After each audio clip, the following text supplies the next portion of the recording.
Today's question, entitled of the show, is Will Your Life's Story Be Written in Disappearing Ink?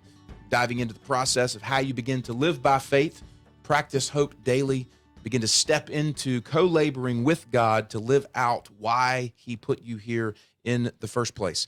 So we are grateful for that. Kevin, we did have a listener question. This is from Libby Dunn. She sent it to us on the Telegram channel. And just a quick mention, anyone who's listening to our show who's not on our Telegram channel, go jump on there. It's a great way for folks who listen to the show to be able to comment back and forth, share some thoughts. We send out a ton of resources there. It's basically just a free-for-all with just how you can get tons of information, tons of content, tons of community relationships. So go to the Telegram channel. It's YouPrint Life, YouPrint Faith and Personal Development, or Wake Up Our Faith on Telegram. You can check us out there. But Libby asked this question, and it's fitting with today's conversation. She said, can or does God ever override someone's free will in order to protect them or others? So we're talking about making choices and decisions, and she's asking, can or does God ever override someone's free will in order to protect them or others?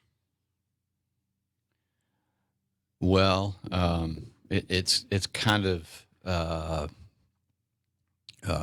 you're welcome to jump in here, but can God is capable of things that we can't comprehend. It's like saying, can God create a stone so heavy that he himself cannot lift it?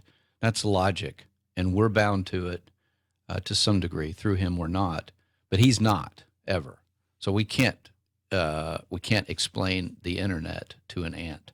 So we can't use that type of understanding of God. We have to believe what he says, outside in, written word, inside out, implanted word through the Spirit. So can he? Of course, absolutely, yes.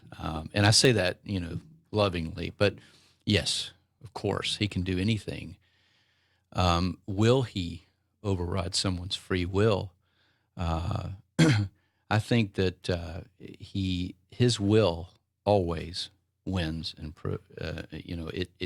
it can't be sidetracked by us. So I would answer it that way. It does not take away our ability to choose. We may choose wrongly, but God will carry out his will, whatever the cost. So be it.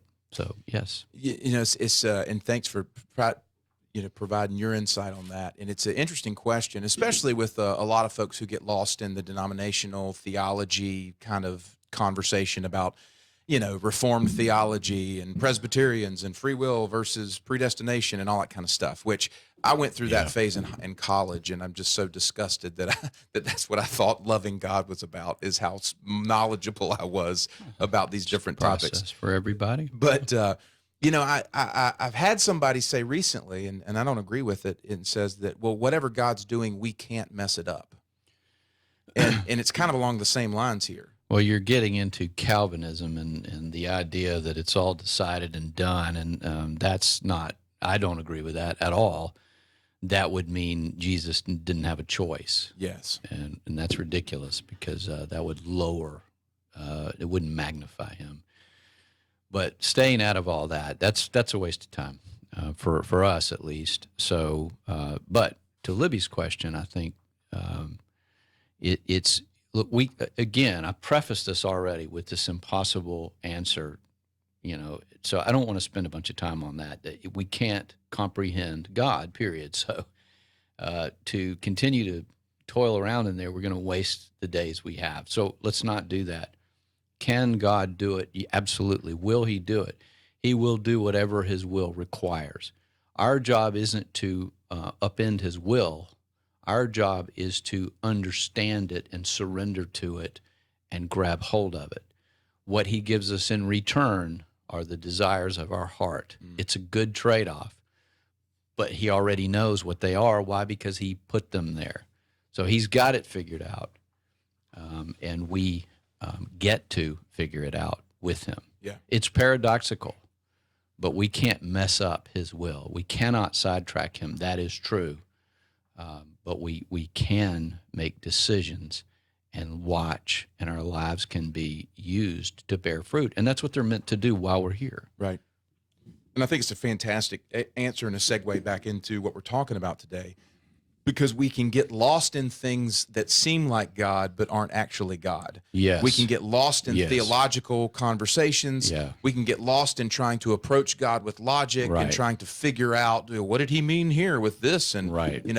that can sidetrack you from what we're talking about Right. today, which is getting busy with getting to California, which is this, Right. example we used with Yeah. how to step into what God created you for, this Yes. purpose he placed in you, this direction that he's calling you, Yeah. and how you begin to walk that out. So I thought that was a good conversation, Yeah, good segue it's back a great into. question. Thank you, Libby. Yeah. Libby's a good lady, very bright, and we appreciate her question.